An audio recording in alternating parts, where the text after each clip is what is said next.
the Divine, blessed by the Divine. It's that love that Allah puts within you that draws the food of His gifts and His treasures wanting to be known. He put those into Muhammadun Rasulullah. And when they've been kissed by the Divine, blessed by the Divine, it's that love that Allah puts within you that draws you to move towards Muhammadun Rasulullah. Allah gave some a stronger love and they keep pushing deeper, gave yet again stronger love and they kept pushing deeper.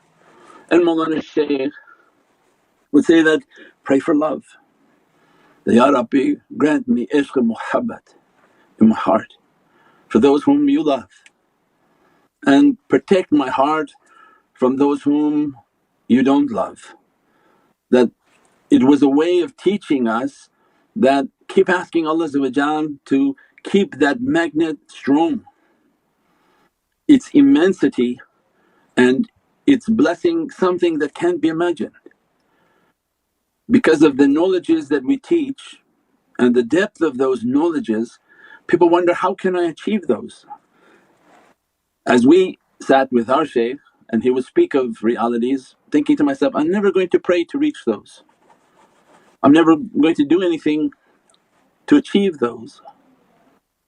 And it was not something that we were going to achieve with our physical actions, and its achievement was only through ishq and muhabbat.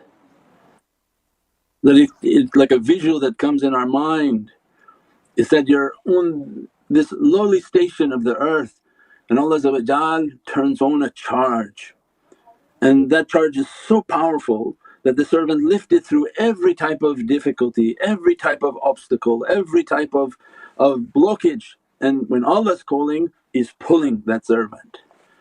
And then go back and you reflect to the salawats and to the naat sharif and everything, and the astonishment that, how did I reach to this? How did I enter into the company of these souls and in their presence and to have their love, to have their ishq, to be under their nazar? It wasn't through my fasting, it wasn't through my salah. We do those because Allah ordered them, but there's not a way to pray to achieve that. There's not a way to give zakat that achieves that. There's not a way to go for hajj to achieve those stations. But it was that Allah grant us sincerity, grant me good character, that everything that Allah wants is good character, is the vessel of the heart that becomes like gold. Because how Allah can put His love in a dirty vessel? We begin to understand why they teach that it's not your actions and movement you're going to achieve these. You busy yourself making the vessel of Allah's love, that, Ya Rabbi I want you to send your love and ishq into my heart. He says, then prepare your heart for that love to come. Any dirtiness, take it out. Any inappropriateness, take it out. And their whole life is just scrubbing, scrubbing, scrubbing. For if Allah's love should begin to enter that cup, it shouldn't be contaminated with anything. It shouldn't be contaminated with bad character and hasad and all of the bad elements that Allah would then restrict that love, say, is enough, I'm not pouring more. So then the turuqs were based on clean your heart, clean your heart.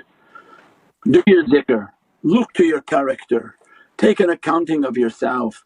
Pray that Allah take away the hypocrisy, the bad character, that take away my anger, take away my bad character, in which my heart becomes a pure vehicle and vessel for Allah's Divinely love.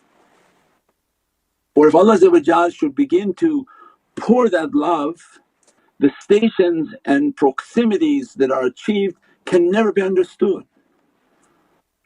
It's by means of that love we draw near to all of these holy souls, because Allah gave a heart to receive those realities.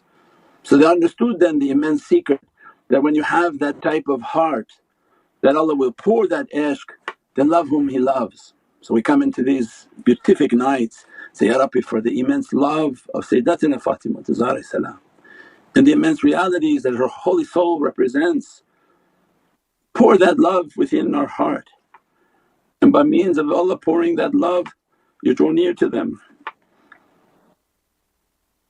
The audience of salawat and nasheed is presented to their holy presence. we've described before, like birds of paradise. Every group has an audience to come and recite their 5-minute, 10-minute audience that, Ya Rabbi allow us that our souls in their reality to be presented to her holy presence.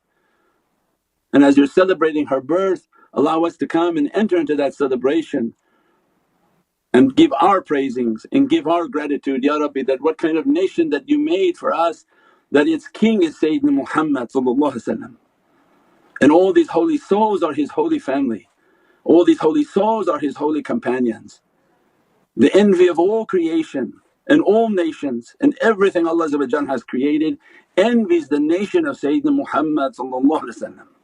From the beginning of time to the last of days, grant us an audience to come and to praise her holy presence, her holy birth, that for if her nazar should come upon us and dress us, bless us, grant us from the bounty of her akhirah and the blessings of her dunya to take away difficulties of dunya. It's something that can be imagined, but it's only granted through love. It's not a mental debate, who is this, who's that, who's important, who's not important. All that Allah wanted was make your heart to be clean, and as the heart is clean it goes around asking Allah, Ya Rabbi, pour love into it. Pour into it the love of Sayyidina Muhammad, pour into it the love of the holy companions and Ahlul Bayt, pour into it the love of awliyaullah fis samai wa fil ard. Means everything dear to you, Ya Rabbi, that pour that love into it by means of Allah pouring that ishq and love, they draw near into those realities. Because the hadith of Prophet, you be with whom you love. So what did you prepare for the Day of Judgment? And the Bedouin asked the Prophet that, when is the Day of Judgment? When are all these things and teachings of calamities that you're teaching, when is this Day of Judgment? Interrupted the Jummah of Prophet, until finally Sayyidina Muhammad got isharat and gave an answer that, what have you prepared for judgment? And they said, nothing but the love of Allah and Sayyidina Muhammad, Sayyidina Abu Bakr Siddiq, Sayyidina Umar and the holy companions. And Prophet replied, you will be with whom you love. Because this was a gift to the nation.